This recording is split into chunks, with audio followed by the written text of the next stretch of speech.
국가가 문화예술을 만났을 때 혹은 행정이 문화예술을 만났을 때 좋은 행정이란 무엇인가? 그래서 거기서 좀 더 나가면 문화예술 공공조직들이 왜 이렇게 일을 할까? 그런 과정의 경험들을 현재 연구하고 또 이어져 있는 부분이 있는 것 같습니다. 제가 이제 학부는 영화 연출을 하였고 석사는 사회학을 했고 박사는 이제 행정학을 했는데 최근에 저를 소개할 때는 예술 경영 그리고 문화행정 학자라고 소개를 많이 하는 편이고요.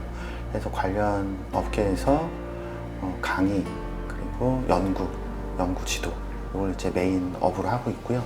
그걸 위해서 사람들의 얘기를 많이 듣고 그리고 필요한 텍스트를 찾아서 읽고 그리고 글을 많이 쓰는 편이고 그리고 정리됐던 이 생각들을 얘기하면서 살아가고 있는 것 같습니다.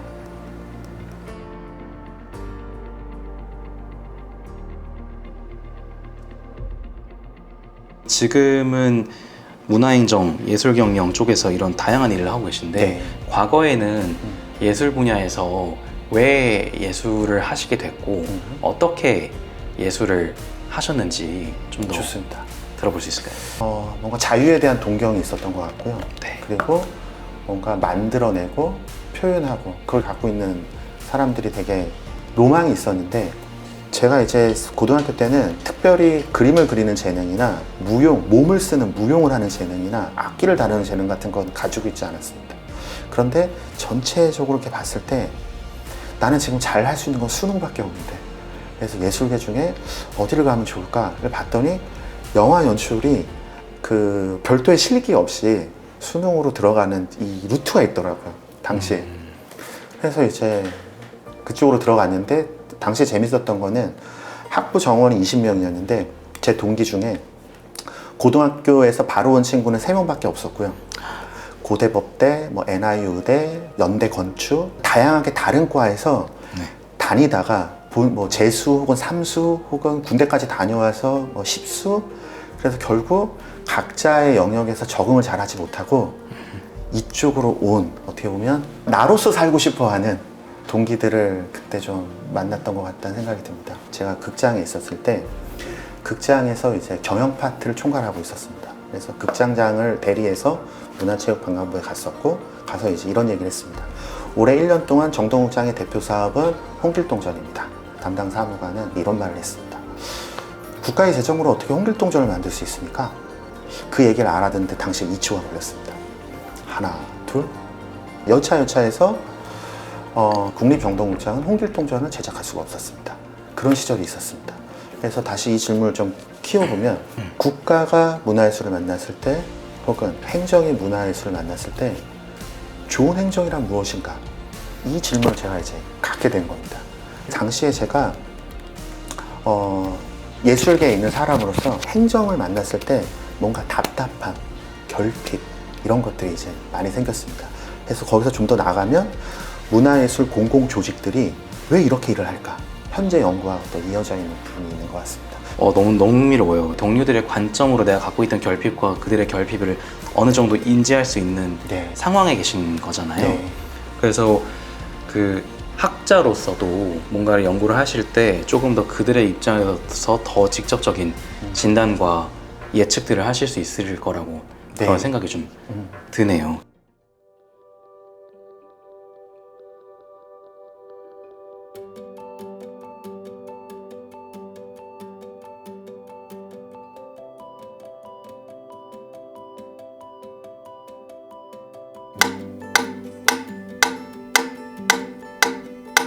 현재는 모데라토를 선택했습니다. 현재요? 현재는. 근데 이제 예를 들어 10년 단위로 1학장, 2학장, 3학장, 4학장 그건 또 계속 흐르고 변한다고 한다고 하면 인생을 항해에 비유하기도 하고 현재 지금 시점은 모데라토 같다는 생각이 듭니다. 근데 이제 확실히 이전에는 이거보다는 좀 더 빠른 비트로 갔던 것 같고요. 쓸 때는 안단테 느낌이 있는 것 같습니다. 글을 쓸 때는.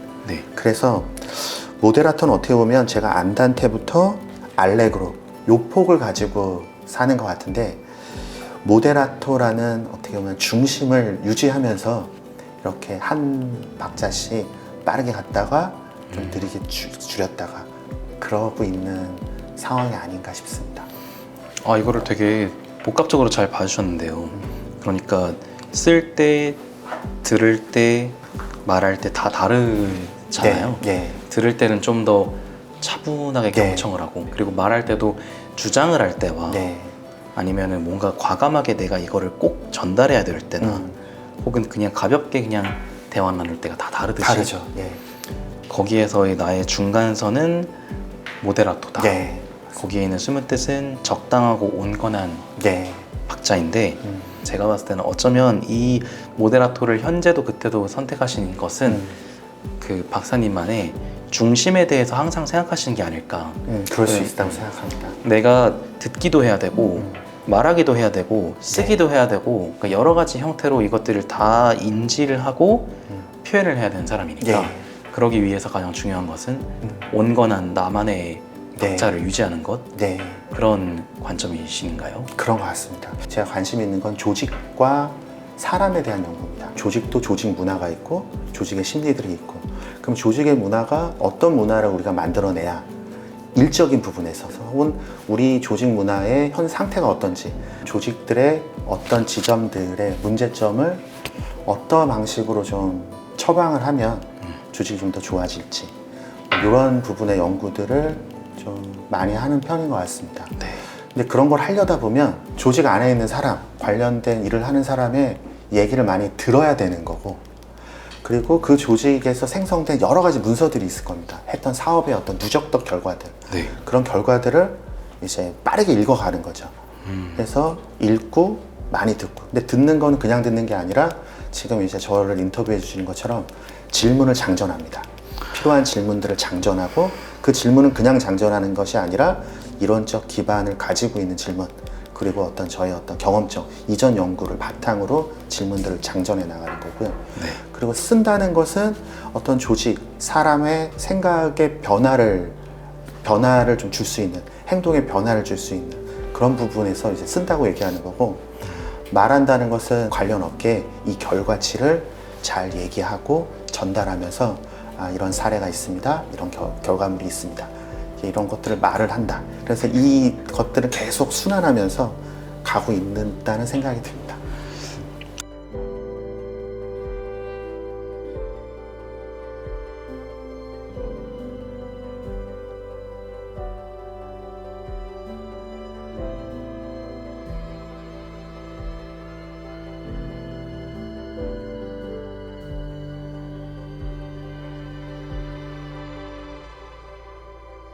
이제 본격적인 질문을 드릴 수가 있을 것 같아요. 좋습니다. 어떤 분인지에 대해서 약간은 이해를 할 수 있게 된 것 같고요. 네.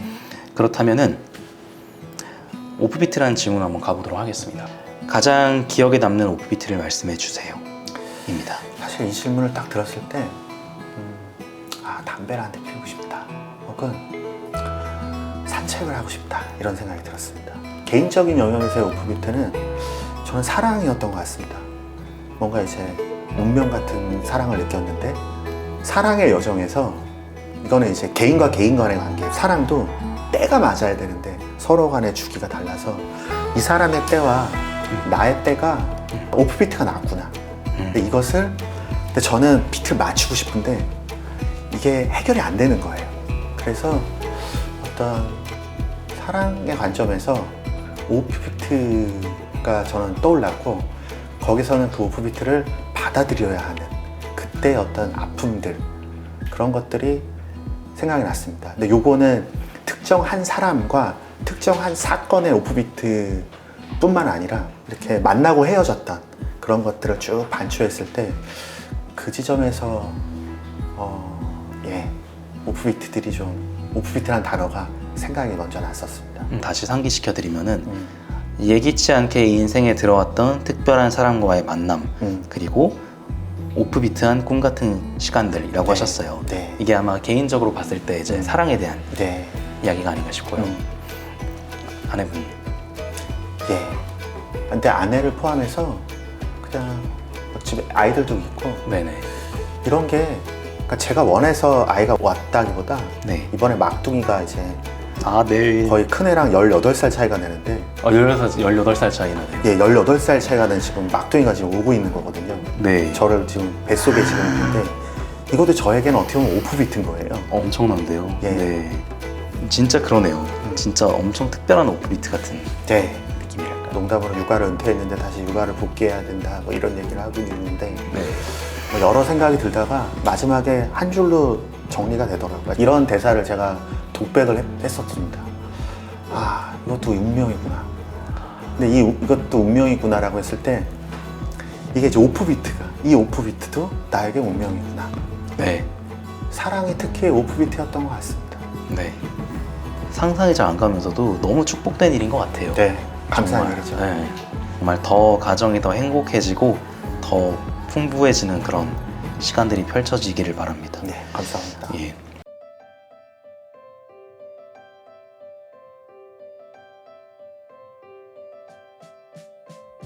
내가 생각하는 나를 대변하는 단 하나의 키워드가 있다면 뭐라고 생각하세요?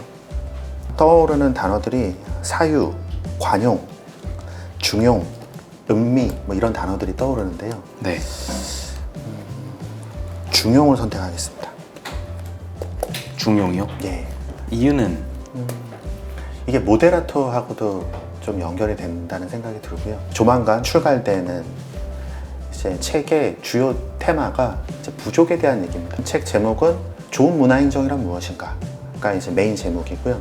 서브 제목이 예술인, 기획인, 행정인 부족의 가치 충돌입니다.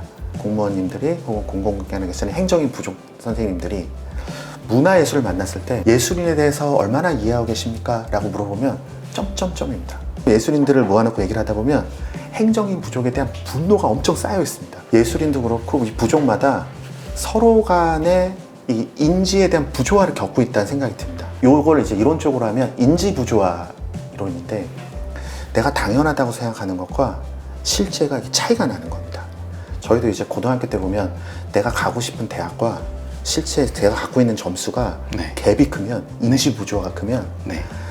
정확한 나를 내가 되고 싶은 나가 있고 진짜 나가 있는데 여기서 막 굉장히 많이 헤매잖아요. 네. 근데 이걸 완전히 일치시킬 수는 없죠. 제가 많이 쓰는 표현 중에 해결을 한다 라는 표현보다 예. 완화한다. 예. 그러니까 어떤 현상에 문제가 있는데 이 문제를 100% 해결하는 건 어려운 것 같습니다. 특히 네. 사회적 영역에서는. 네. 그런데 현재의 문제를 어떤 애씀, 처방을 통해서 완화하고 더 낮춰본다. 이런 거는 현실적으로 가능하다는 생각이 들었습니다. 그래서 그 중간에서 이런 인지의 부조화의 간격을 좁혀줄 수 있다고 하면 그래도 이 업계의 전체적인 부분에서 좀 기여를 해볼 수 있지 않을까 네. 생각이 듭니다. 그래서 부족을 동시에 모아놓고 만날 때도 있지만 각 부족별로 제가 다니면서 아까 말씀했던 듣고 쓰고 뭐 말하고 이것들을 부족을 여행하면서 다니기도 하는 것 같습니다. 이것도 말이 좀 길어졌네요. 아닙니다. 결국 중용에서 이러이러한 얘기를 해야겠구나. 글의 방향을 이런 쪽으로 잡아야겠구나. 이런 생각을 하는데 그래서 중용을 써보겠습니다. 좋습니다. 그래서 저희가 키워드 하나를 해주셨으니까 제가 이 대화를 하면서 떠오른 키워드도 하나 이어서 말씀해드리자면은 저는 나무인 것 같아요. 왜 나무를 떠올렸냐면은 나무는 중심을 잡고 뿌리를 깊게 내렸을 때 그늘을 선사하기도 하고 산책을 할 때 나무를 또 빼놓을 수가 없잖아요. 네. 그리고 뭔가를 쓴다라는 것은 또 나무를 통해서 만들어진 종이의 또 결과론적인 산물일 수도 있고요. 궁극적으로 봤을 때 이 인지 부조화를 완화하면서 이 줄여가는 아주 빠르지는 않지만 이 원대한 이 이해와 중용의 과정들이 어쩌면은 우리가 흔하게 볼 수 있는 길가에 있는 나무가 하고 있는 일같이 느껴졌어요. 네.